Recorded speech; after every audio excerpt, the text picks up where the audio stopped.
yang memberikan kita kesehatan dan kesempatan sehingga hari ini kita boleh berkumpul bersama-sama lewat acara hari ini dalam acara webinar pada pagi hari ini. Pertama-tama kami ucapkan terima kasih kepada Ibu narasumber kita, Ibu Dr. Priska Talulembang yang telah berkenan untuk menjadi narasumber pada hari ini. Perlu kami informasikan bahwa acara webinar hari ini adalah salah satu program dari Bidang 3 PWGT Jemaat Bintaro tahun 2021. Tema webinar kita hari ini adalah peran wanita dalam pencegahan dan penanganan COVID-19. Tema ini kami angkat untuk menjadi topik hari ini karena sangat relevan dengan kondisi yang sedang terjadi saat ini yang ada di sekitar kita, di negara kita, dan bahkan di seluruh dunia yang sudah menelan banyak korban dan sangat meresahkan kita. Kami berharap webinar hari ini dapat berjalan dengan baik dan lancar dari awal sampai selesainya. Adapun susunan acara kita pada hari ini adalah pembukaan yang sementara berlangsung, kemudian doa pembukaan, yang ketiga sambutan dari Ketua PPGT Jemaat Bintaro, yang keempat webinar tentang peran wanita dalam pencegahan dan penanganan COVID-19, kemudian foto bersama, dan acara selanjutnya door prize, kemudian doa penutup.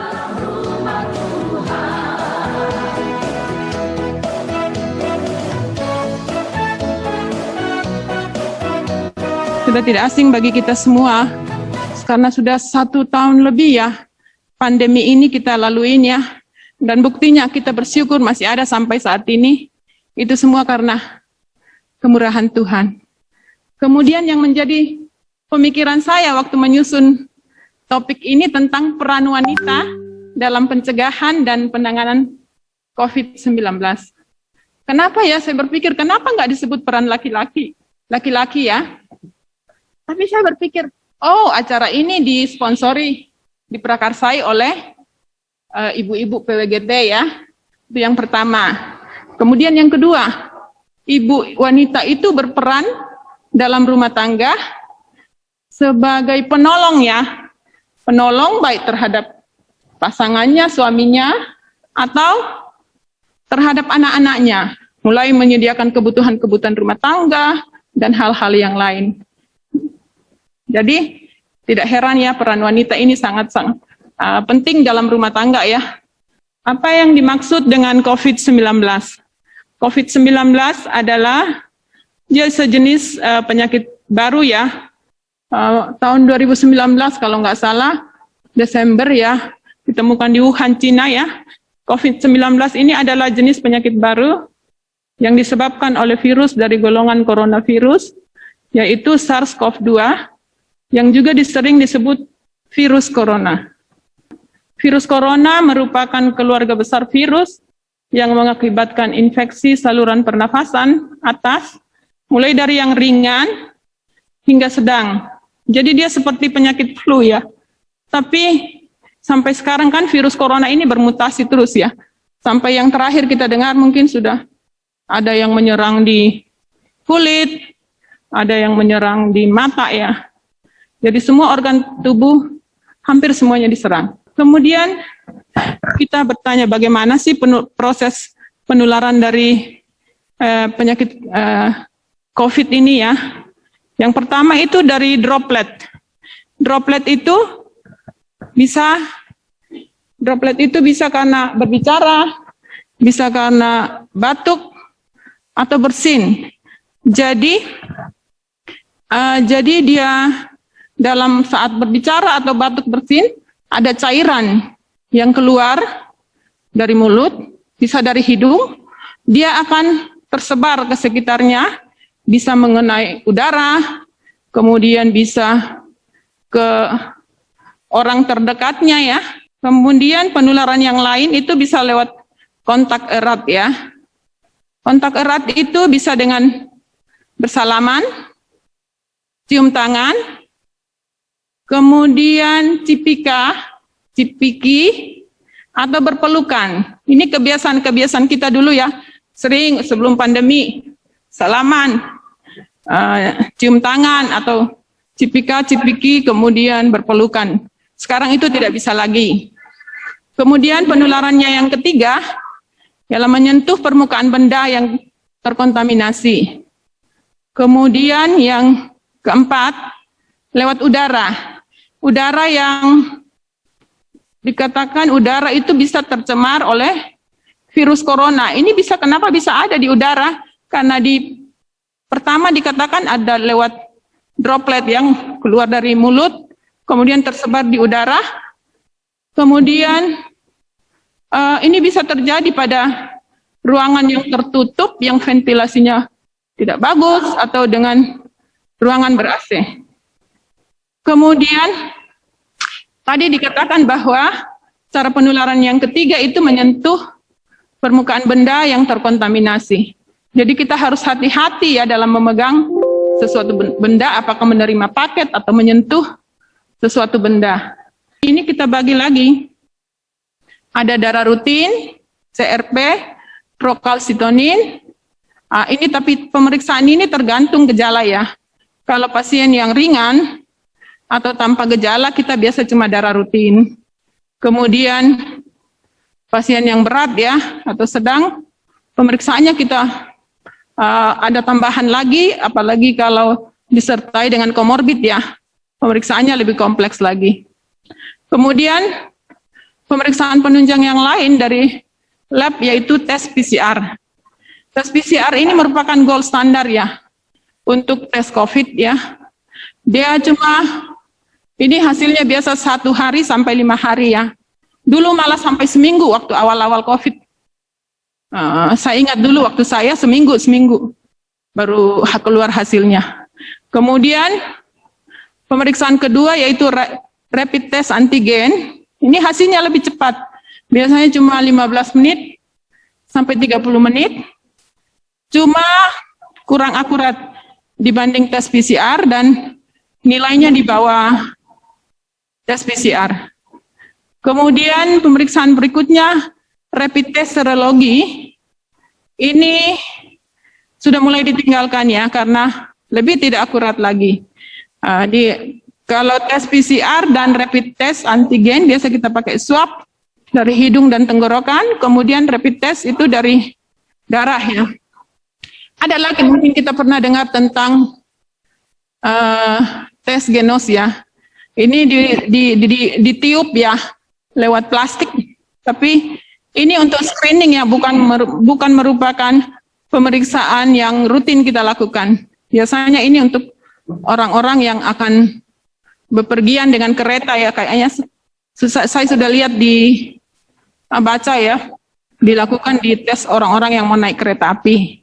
Kemudian pada foto paru, biasanya kita jumpai ada infeksi ya, infiltrat istilah medisnya ya. Nah, di situ akan kelihatan infeksinya ringan atau berat ya. Kemudian setelah pemeriksaan penunjang bagaimana sih kita melakukan tata laksana ya? Nah, kita harus tahu dulu klasifikasi COVID ini. Apakah dia tanpa gejala, gejala ringan, gejala sedang atau berat? Kalau tanpa gejala, biasanya kita cuma lakukan isolasi mandiri di rumah ya. Mungkin kita sudah pernah dengar tentang ini ya. Kemudian berapa lama ya dilakukan isolasi mandiri itu? Biasanya 10 hari. Kemudian kalau gejala ringan masih bisa di rumah. Kemudian berapa lama? 10 hari ditambah 3 hari bebas gejala. Kemudian yang gejala sedang harus ini dirujuk ke rumah sakit ya, jangan di rumah. Kalau di rumah itu bisa berbahaya. Kemudian berapa lama gejala sedang ini diisolasi di rumah sakit? Dikatakan 10 hari sejak timbulnya gejala, kemudian ditambah 3 hari setelah bebas gejala. Kemudian yang gejala berat, kita rujuk ke rumah sakit rujukan. Ini tipe A atau D ya. A atau B, sorry. Kemudian durasi isolasinya itu berapa lama? Sampai 1 kali PCR-nya negatif ya. Dan 3 hari bebas gejala. Apakah gejala berat ini memerlukan pemantauan lanjut ya. Isolasi mandiri di rumah selama 7 hari, baru dikatakan selesai. Selesai isolasi mandiri ya. Sehat ya. Kemudian pelaksana COVID ini dibagi atas 6 faktor.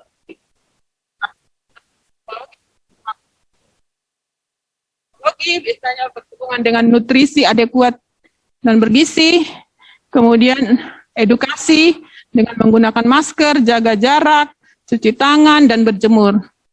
Saya tampilkan bagaimana dengan apa sih yang dimaksud dengan nutrisi adekuat. Nah, mungkin kita sudah tahu ya, ini cuma refreshing aja ya. Terdiri dari makanan pokok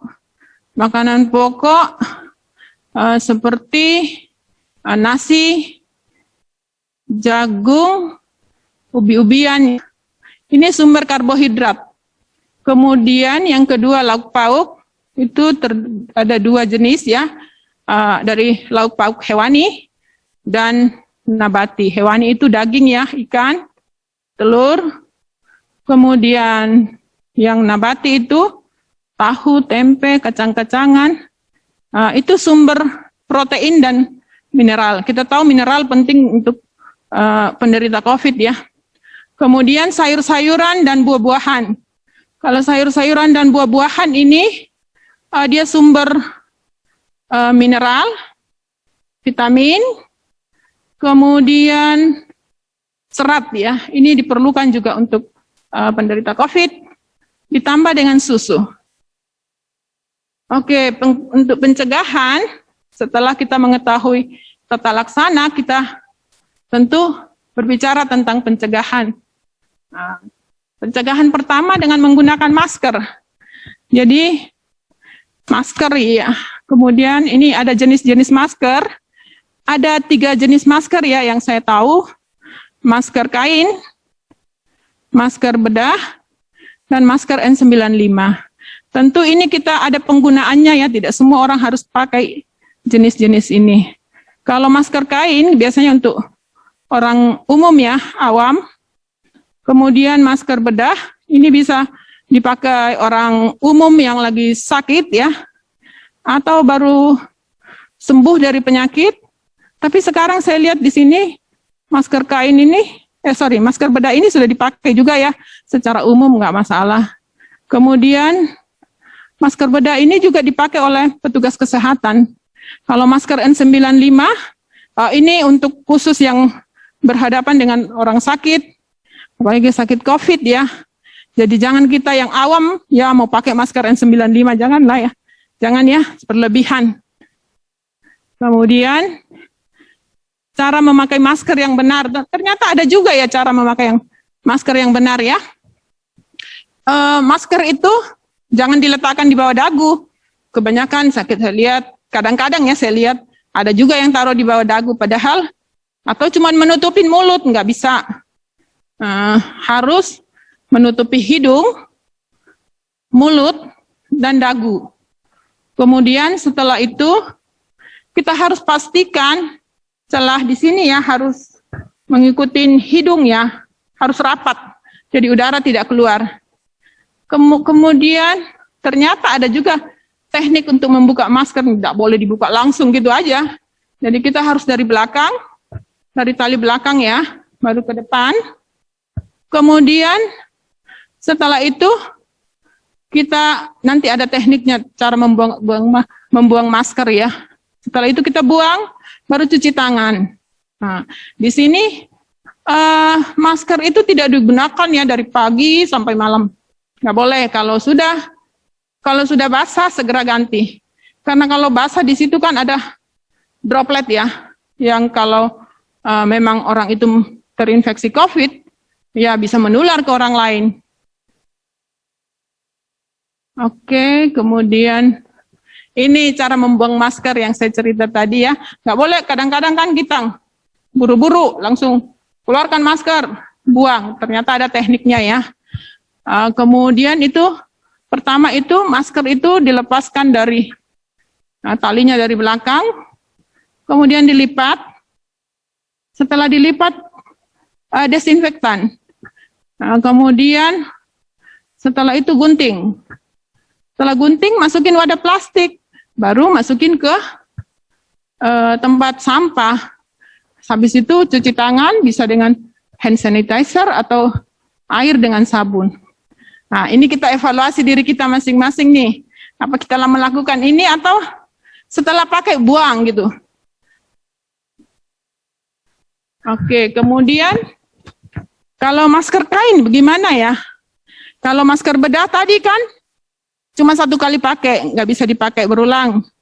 Kalau masker kain bisa diulang dipakai, tapi teknik mencucinya harus ada ya. Kita harus tahu masker kain itu direndam ya dalam air hangat dan deterjen, dan jangan digabung dengan baju yang lain. Nah, jadi tersendiri. Kemudian setelah 10 menit dikucek, dibilas, baru dijemur. Setelah itu disetrika. Jadi waktu mencuci masker kain, jangan digabung ya dengan pakaian lain. Kemudian salah satu pencegahan tadi selain masker, cuci tangan ya.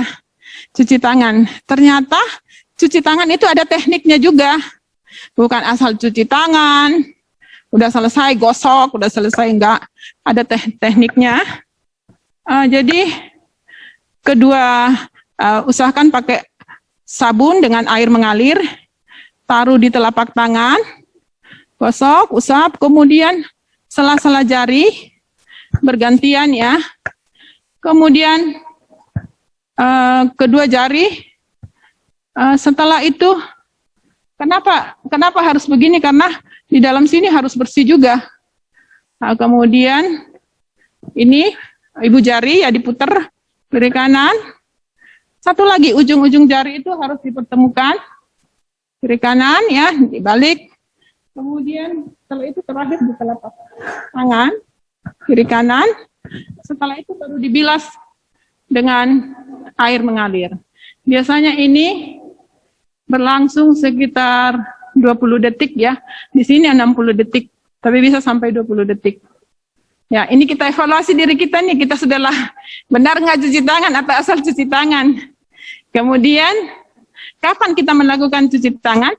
Dikatakan sebelum makan, setelah buang air besar, sebelum menjamah makanan, sebelum menyusui, setelah beraktivitas, ada tambahan lagi, sebelum menyentuh masker, dan setelah menyentuh masker, kemudian sebelum menyentuh wajah, jangan lupa cuci tangan. Kemudian bagaimana kalau kita bepergian ya, di transportasi umum.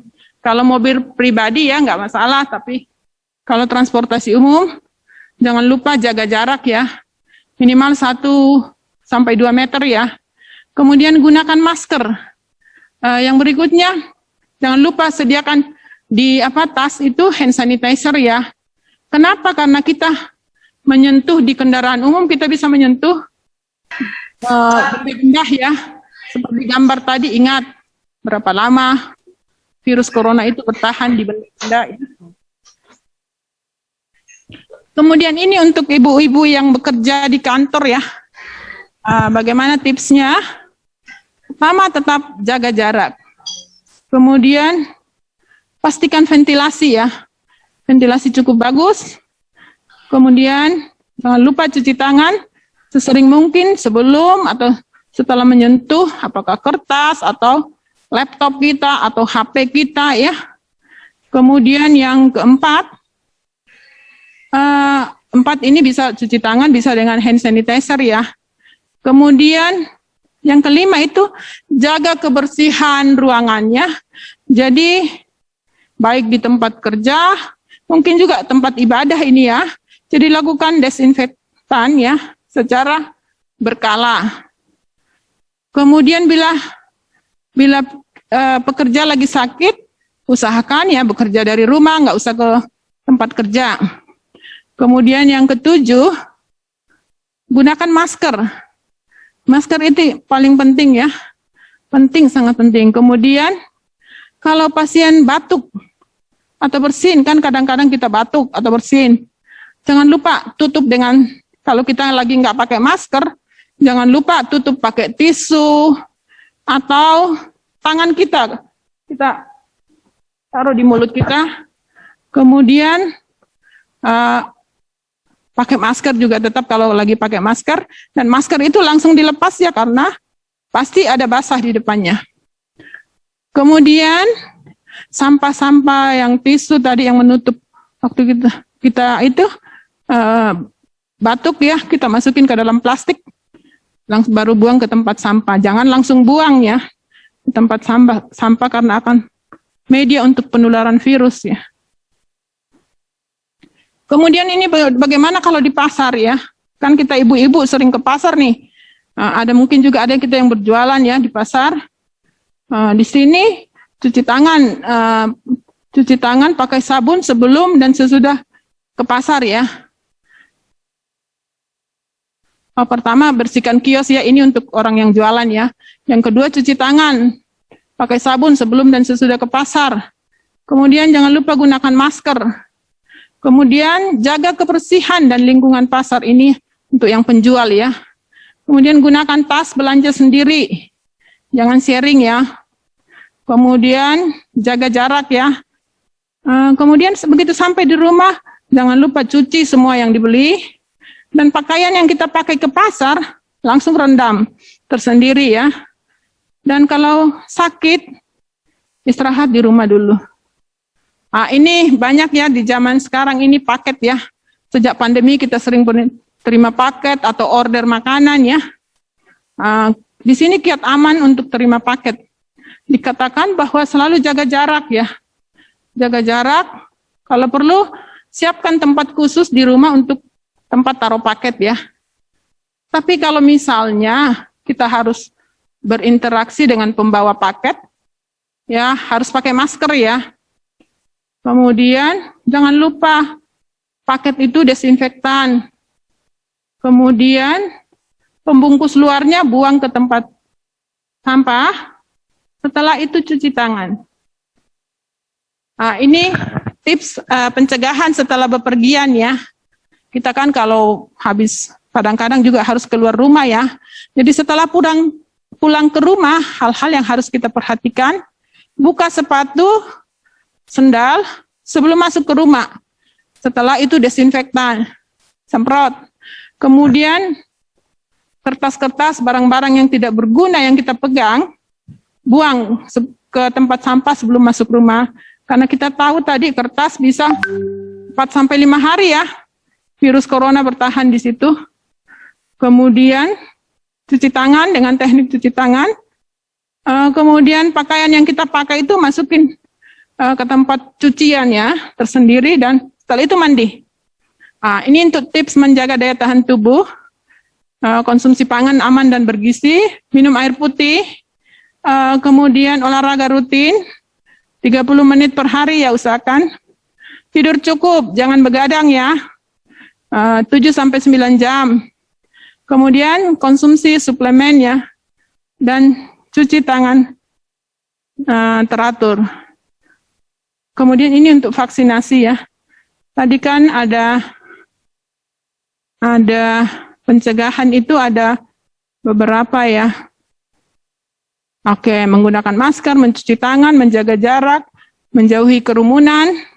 Kenapa harus menjauhi kerumunan? Karena di tempat kerumunan itu kita tidak tahu apakah orang itu terinfeksi virus atau enggak, karena ada yang tanpa gejala, ingat. Kemudian mengurangi mobilitas, kita usahakan aktivitas di rumah, kecuali perlu-perlu, atau kita bisa kan dengan virtual kalau perlu kayak kita sekarang ini ya. Kemudian meningkatkan daya tahan tubuh, tadi sudah vaksinasi. Mungkin ada di antara kita ya, yang sudah banyak yang vaksin ya, termasuk Pak Wandra kali ya. Sudah, tapi hati-hati jangan sampai bilang saya sudah divaksin. Ini ya, gambar orang divaksin ya. Jangan sampai kita bilang, aku sudah divaksin, kita mau seperti sebelum pandemi, oh enggak bisa, tetap harus mematuhi protokol kesehatan. Karena ada juga yang sudah divaksin 2 kali sakit juga, jadi tetap harus hati-hati. Kemudian kita kan sebagai, nggak mungkin selama pandemi ini kita di dalam rumah terus ya. Untuk itu perlu kita tips gimana ya kalau kita mau keluar rumah, berkumpul, apakah ada acara keluarga atau ada acara khusus ya. Pertama itu memakai masker. Kemudian yang kedua mencuci tangan dengan air mengalir atau hand sanitizer ya. Hand sanitizer ini usahakan yang berbasis alkohol 60-70%. Kemudian jaga jarak, hindari bertemu di tempat ramai, dan batasi jumlah pertemuan, pilah-pilah. Yang nggak terlalu perlu, jangan. Kemudian, bagaimana nih kalau kita merawat keluarga yang terinfeksi COVID di rumah? Kita tentu mungkin beberapa di antara kita sudah pernah merawat pasien di rumah atau kita sendiri yang sakit ya. Pertama, selalu kenakan masker. Yang kedua, jaga kesehatan mental. Ini kesehatan mental ini saya garis merah karena penting sekali ya. Kita tahu ya, di masa pandemi ini, untuk berinteraksi keluar rumah, kita ada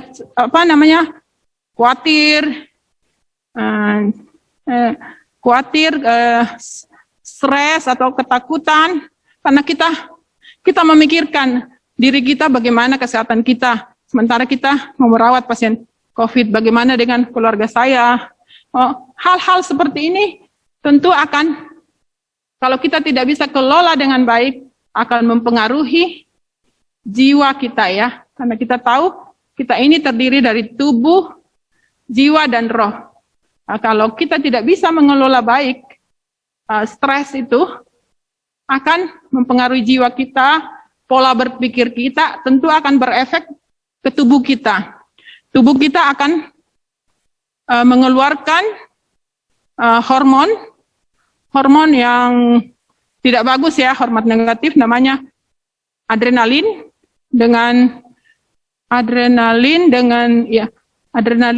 Kemudian adrenalin ini akan memicu jantung.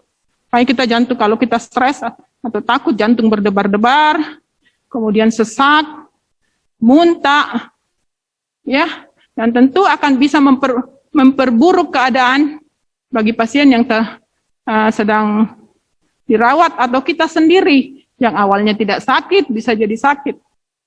Oke, kemudian jangan lupa bawakan makanan dan air ke dalam kamar ya. Jadi pasien COVID ini yang dirawat di rumah, usahakan rawat di kamar dan kamar mandi sendiri ya. Kalaupun tidak bisa kamar mandi sendiri, mungkin yang terakhir pakai kamar mandi orang yang terinfeksi, tapi jangan lupa harus dibersihkan. Kemudian bersihkan ruang bersama yang dipakai sering bersama, misalnya ruang tamu, ruang makan ya. Kemudian yang berikutnya obat-obatan dan vitamin.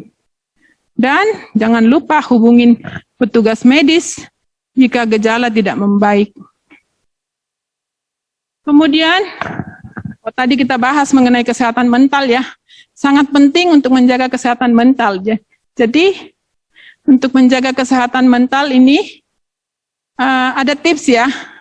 Hal-hal yang dilakukan untuk menjaga kesehatan mental. Yang pertama, menjaga komunikasi dengan keluarga dan orang terdekat. Dengan keluarga ini antara keluarga inti ya, bisa juga keluarga ayah, ibu, anak ya, dan saudara-saudara.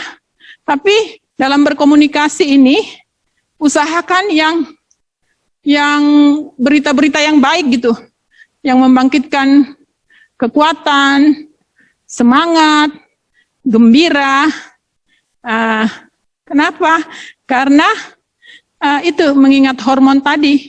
Kalau berita-berita negatif, hormon terangsang adrenalin akan memicu jantung, napas sesak. Tapi kalau kita komunikasi yang baik, akan menghasilkan hormon dalam tubuh namanya serotonin. Dia akan meningkatkan daya tahan imun kita ya, meningkatkan daya tahan tubuh, dan tentu akan membuat kita lebih kuat ya, kita lebih tidak takut menjalani masa-masa pandemi ini ya. Kemudian orang terdekat ini maksudnya mungkin apakah teman yang sudah kita percaya ya, atau pendeta juga bisa ya. Kemudian hal yang lain yang dilakukan untuk menjaga kesehatan mental, bijak dalam menerima informasi mengenai COVID. Kita tahu kan informasi COVID sekarang banyak ya, hampir tiap hari kita dengar, baik lewat TV, media, WA, Instagram. Di situ banyak sekali informasi, tapi pesan saya, cari informasi yang positif. Jangan yang negatif tentang COVID. Kenapa? Kalau kita mencari informasi yang positif, tentu tubuh akan merespon dengan mengeluarkan serotonin yang akan meningkatkan daya tahan tubuh. Kalau kita mencari informasi yang negatif, tentu tubuh akan merespon dengan mengeluarkan adrenalin yang akan menurunkan daya tahan tubuh. Kemudian, yang ketiga, lakukan aktivitas yang disenangi. Misalnya nih, sekarang kan lagi tren menanam bunga, berkebun, bersepeda. Jadi ini semua kan aktivitas ini membuat kita rasa senang. Jadi membangkitkan hormon, meningkatkan hormon serotonin dalam tubuh yang otomatis akan meningkatkan daya tahan tubuh. Kemudian hal-hal yang lain yang dilakukan untuk menjaga kesehatan mental, hidup sehat ini penting. Hidup sehat jasmani dan rohani. Jadi selain jasmani kita yang harus dibuat sehat, rohani juga harus sehat. Ini penting ya. Jadi bukan cuma jasmani saja, rohani kita abaikan, tapi ini harus seimbang. Kalau saya malah rohani dulu baru jasmani. Kalau roh bagus, otomatis jasmani akan terpengaruh ya. Tuh. Kemudian ini tips ibu menyusui ya. Kan mungkin ada di antara ibu-ibu PWGT ya yang lagi menyusui, nanya-nanya gimana nih kalau ibu menyusui boleh nggak? Kemudian di sini dikatakan tips ibu menyusui yang terinfeksi COVID-19. Ada kita bagi dalam 3. Kalau yang bergejala ringan atau tanpa gejala bisa langsung menyusui ya, atau dipompa, tapi jangan lupa pakai masker, cuci tangan, dan kalaupun ibu dan bayinya satu ruangan, usahakan jaga jarak ya, minimal 2 meter, 1-2 meter. Kalau yang bergejala sedang, yang tadi sudah dipaparkan sebelumnya ya, bagaimana yang dimaksud gejala sedang, yang usahakan pisah kamar. Ini biasanya dirawat di rumah sakit ya. Pisah kamar, kemudian ASI perah dalam memerah ASI ini jangan lupa pakai masker ya, ikuti protokol kesehatannya. Kemudian yang gejala berat nggak usah dikasih ASI dulu. Kalau misalnya ibunya masih bisa memerah ASI, boleh ASI perah, tapi kalau nggak memungkinkan lebih baik ASI donor atau formula. Kemudian saya pakai peran para Kartini ya, maksudnya ibu-ibu ya, di saat pandemi di COVID-19. Supaya anak, anggota keluarga betah di rumah ya. Yang pertama memastikan anak-anak dan seluruh anggota keluarganya tetap berada di dalam rumah dan membuat suasana nyaman di rumah. Kalau suasana nyaman di rumah tentu penghuninya akan betah di dalam rumah. Kemudian yang kedua, menyediakan makanan bergizi dan seimbang. Yang ketiga, selalu mengingatkan. Jadi mulut harus bicara dulu tentang masker ya. Biasanya ini anak-anak ya. masker anak-anak yang diberitahu ya. Tapi ada juga sih orang tua ya yang diingatin. Jangan lupa memakai masker, mengatur jarak, dan mencuci tangan. Kemudian buat ibu-ibu yang punya anak masih sekolah, yang belajar dari rumah, jangan lupa selalu dampingi anak di rumah. Ya, jadi saya sebut di sini, ibu itu pahlawan keluarga ya. Pahlawan keluarga banget, karena sangat banyak peran ibu-ibu ini dalam rumah ya. Ada pekerjaan yang tidak bisa dilakukan oleh bapak-bapak, tapi ibu-ibu bisa lakukan. Oke. Kemudian bagaimana, katanya kita dengar-dengar beberapa kemungkinan akan ada sekolah tatap muka lagi ke depannya. Ini ada tips sedikit ya tentang cara mempersiapkan anak hadapi new normal di sekolah. Yang pertama itu memberi gambaran seperti apa era new normal. Kita harus beritahu ke anak kita apa yang boleh dan tidak boleh dilakukan di sekolah. Kemudian membiasakan anak pakai masker ya. Dalam memilih masker juga ini harus ukuran masker ya harus disesuaikan dengan wajah anak ya. Kemudian harus dipastikan ke anak diajarin mana bagian luar masker, mana bagian dalam masker. Kemudian jangan kasih tahu anak-anak bahwa jangan menyentuh masker sebelum mencuci tangan. Kemudian yang ketiga, biasakan anak untuk mencuci tangan. Di sekolah ya diajarin teknik mencuci tangan, di rumah bagaimana. Mungkin juga di sekolah diajarin, tapi berhubung karena di sekolah itu muridnya banyak, gurunya sedikit, jadi lebih bagus kita bekalin dari rumah teknik mencuci tangan. Kemudian beritahu jangan menyentuh wajah. Kemudian jangan lupa kasih tahu membawa bekal dari rumah masing-masing ya. Jangan dulu kan mungkin bisa sharing dengan teman, anak-anak ya, tapi sekarang nggak boleh mengingat penularan COVID. Terus kesimpulan, COVID-19 merupakan penyakit menular yang disebabkan oleh jenis virus corona. Kemudian yang kedua, penularannya bisa lewat droplet, kontak erat, menyentuh permukaan benda terkontaminasi, dan airborne, udara ya. Kemudian gejalanya bisa dari tanpa gejala sampai gejala berat. Kemudian yang keempat, penata laksanaan tergantung dari kondisi pasien, kemudian nutrisi, obat-obatan, dan vitamin juga ya. Kalau obat-obatan ya tenaga medis ya, kalau yang lain mungkin ibu-ibu bisa lakukan di rumah. Kemudian untuk pencegahan, kita menggunakan masker, mencuci tangan secara teratur, menjaga jarak, menjauhi kerumunan, dan mengurangi mobilitas di luar rumah, kemudian meningkatkan daya tahan tubuh, dan yang terakhir, imunisasi. Akhir kata, stay healthy and safe. Terima kasih.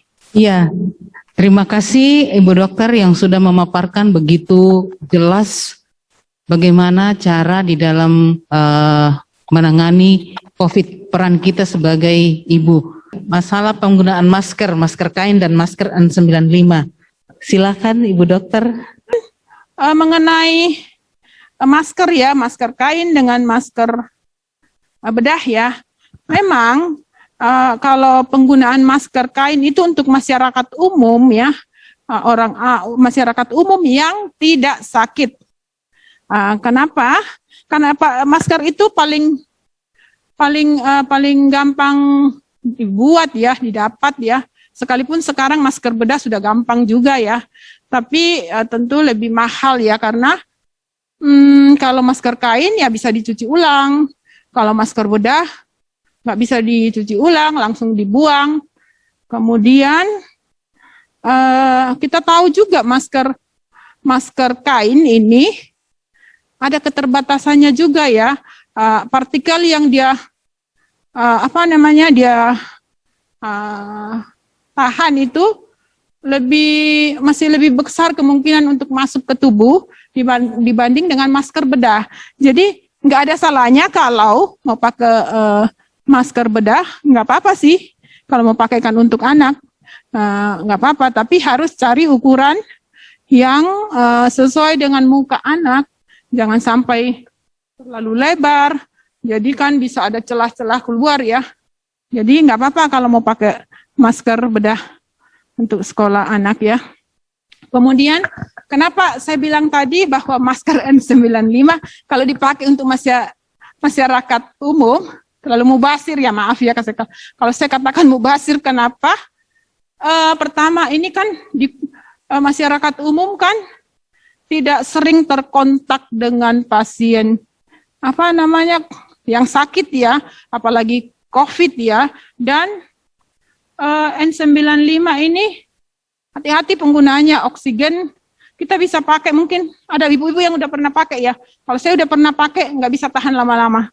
4 jam saya di ruang praktek saya, kalau nggak ada, saya buka. Karena benar-benar sesak ya. Jadi yang itu alasannya. Kemudian masker N95 kan mahal juga ya pembuatannya. Jadi sebaiknya kita gunakan untuk tempat yang tepat ya, maksudnya orang yang memerlukannya, yang sangat membutuhkan. Masker 95 juga ada macam-macam ya, ada mungkin ibu-ibu pernah dengar ya, ada yang KN95, terus ada yang tempat ada keluar udara di depannya ya, ada yang ada keluar tempat katup, itu nggak bagus ya menurut saya. Kenapa nggak bagus? Ya bagus buat dirinya, tapi orang lain nggak bisa. Karena dia udara akan keluar situ, otomatis kalau dia sakit virusnya akan keluar. Sedang mengkonsumsi obat-obat akibat penyakit tertentu, apakah boleh vaksin? Tentu kita harus lihat dulu penyakitnya. Kalau misalnya penyakit hipertensi, penyakit gula, autoimun, dulunya waktu vaksin awal-awal Januari Februari belum direkomendasikan untuk vaksin. Tapi setelah makin ke sini saya lihat di bulan Februari, awal Maret, orang yang autoimun, hipertensi, DM sudah boleh vaksin. Jadi dengan mengkonsumsi obat-obat itu nggak masalah vaksin, boleh. Yang penting saat itu tubuhnya tidak terinfeksi virus COVID, atau tidak ada demam, atau batuk, atau penyakit-penyakit yang sedang dirasakan saat itu. Yang menyediakan, saya lihat alat saturasi pemeriksaan oksigen di rumah masing-masing ya. Sampai saya lihat pernah ada ibu pasien saya, saking mungkin takutnya ya, di rumah dia periksa anaknya, saturasinya 90, dokter. Tapi keluhannya nggak ada apa-apa. Tapi saturasinya 90. Saya tenang-tenang aja waktu datang. Sini Bu, kita lihat anaknya kan nggak ada keluhan. Ayo kita periksa pakai alat saya. Ternyata saturasinya 97. Jadi ini karena hal-hal yang saya bilang tadi itu, cemas, stres, itu sangat berpengaruh ya. Jadi yang pertanyaan Tante Tuti tadi itu mengenai berapa sih kadar normal dalam tubuh ya, oksigen ya. Kenapa kok nggak ada yang sampai 100% ya Tante Tuti ya. Jadi kadar normal itu kita masih toleransi itu 96 ke atas ya. 90. Jadi untuk orang tua 96, 99 masih oke lah Tante. Kalau biasanya kenapa masih oke kalau orang tua? Karena kita tahu di paru untuk orang-orang dewasa ya, apalagi lansia, sudah beberapa mungkin pernah sakit sebelumnya, itu akan berpengaruh juga untuk menentukan kadar oksigen di tubuh ya. Kemudian biasanya yang 100 itu biasanya anak udah bayi-bayi ya, yang sehat. Ya, jadi kita 90 nggak apa-apa, yang penting dalam range 96 sampai 99 masih oke. Kemudian tadi langsung ke topik pertanyaannya, kondisi seperti misalnya penyintas nih sudah kena, tentu ada antibodi ya, tentu antibodi. Kemudian divaksin lagi, jadi kesan double dong antibodinya ya. Jadi kalau sudah kena memang betul akan terbentuk antibodi, tapi kita harus ingat antibodi itu akan menghilang setelah 3 bulan sampai 12 bulan. Jadi dia akan hilang, makanya sekarang vaksin itu disarankan setelah 3 bulan kena baru boleh vaksin. Tapi kenapa ada yang sampai 3 bulan bertahan, kenapa ada yang sampai 12 bulan, tentu tergantung dari daya imun setiap orang berbeda-beda. Kemudian jadi kalau saran saya ya, kalau mau penyintas itu mau vaksin, rata-rata 3 bulan, setelah 3 bulan vaksin, karena pemerintah juga kan sudah merekomendasikan di atas 3 bulan. Jadi nggak usah takut double antibodinya yang terbentuk. Ya, karena antibodi yang terbentuk setahu saya yang paling maksimal itu lebih dari 250. Lebih dari 200, itu yang paling tinggi ya. Tapi kalau misalnya ada uang, mau cek antibodinya berapa buat penyintas, bisa sih ada pemeriksaan untuk tahu ya. Kemudian mengenai vaksin ya, vaksin itu memang katanya harus 10% ya dari anggota jemaat ya yang divaksin. Memang peraturan dari pemerintah kan ada tahapan-tahapannya ya untuk vaksin ya. Jadi kalaupun ada dari jemaat yang sampai sekarang kan setahu saya masih lansia ya, kalaupun ada dari jemaat mungkin yang bukan lansia tapi vaksin untuk masyarakat awam ya, umum, bukan pegawai, mungkin mereka punya link-link tertentu ya, tapi kalau saya pribadi ya saya nggak tahu, maaf saya nggak tahu linknya, tapi mungkin mungkin saya pernah baca di WA group ada ibu-ibu ya, ada yang memprakarsai ya, mungkin itu lewat situ bisa, tapi sabar saja, kalau menurut saya sabar, pasti pemerintah akan adakan untuk usia produktif, yang saya dengar sekarang sudah mulai di data itu di daerah-daerah kumuh. Lagi sekarang, nanti akan bertahap, pasti akan kena, pasti akan dapat gitu. Kami berharap bahwa pemateri apa yang dipaparkan oleh Ibu Dokter hari ini itu sangat bermanfaat buat kita semuanya, khususnya ibu-ibu yang sebagai pahlawan keluarga ya, Ibu Dokter. Luar biasa pemaparan Ibu Dokter hari ini, dan partisipasi dari ibu-ibu yang luar biasa juga. Kami berharap bahwa apa yang kita sudah dapatkan, yang setiap hari kita lakukan di rumah atau di tempat kerja, semua sudah dijelaskan dengan baik. Terima kasih Ibu Dokter, luar biasa waktunya disiapkan buat PWGT Jemaat Bintaro, dan ada PKB juga. PKB mungkin juga ada sekolah minggu yang terlibat di sini. Demikianlah webinar kita hari ini. Saya tidak menyimpulkan karena tadi sudah jelas yang disampaikan oleh Ibu Dokter, dan mungkin ada statement terakhir yang akan disampaikan Ibu Dokter sebelum kita tutup webinar ini. Silakan Bu Dokter. Terima kasih. Saya telah menyampaikan tentang apa sih mengenai COVID yang harus kita yang sehari-harinya kita hadapin ya ke depan, karena kita tidak tahu sampai kapan pandemi ini berakhir. Jadi pesan saya ikuti protokol kesehatan dengan tertib. Jangan abaikan, jangan sekali-kali mengabaikan protokol kesehatan, karena akan berdampak bagi diri sendiri dan bagi keluarga kita. Jadi itu saja ya pesan saya, dan jangan lupa selalu bangun komunikasi intim dengan Tuhan, karena di situ kesehatan mental sangat penting sekali untuk kita, untuk salah satu yang berperan buat meningkatkan daya tahan tubuh atau menurunkan daya tahan tubuh, tergantung kita mengelola suasana hati kita. Terima kasih, semoga bermanfaat, dan jika ada yang tidak berkenan, saya minta maaf ya. Selamat siang ibu-ibu sekalian yang saya kasihi, sehat selalu dan bahagia bersama keluarga. Tuhan memberkati. Demikian tadi materi yang sudah disampaikan oleh Ibu narasumber kita, Ibu Dr. Priska Talulembang, dan moderator Ibu Intan Pongtuluran. Kami mengucapkan terima kasih. Penyampaian informasi dari Ketua PWGT, kami persilakan. Shalom, selamat siang ibu-ibu yang kekasih dan bapak-bapak serta tim multimedia yang kami kasihi. Terima kasih atas partisipasi kita semua, baik yang hadir di gereja maupun yang ikut secara online. Kami mengucapkan terima kasih kepada Dr. Priska yang telah mengisi acara webinar kita pada siang ini.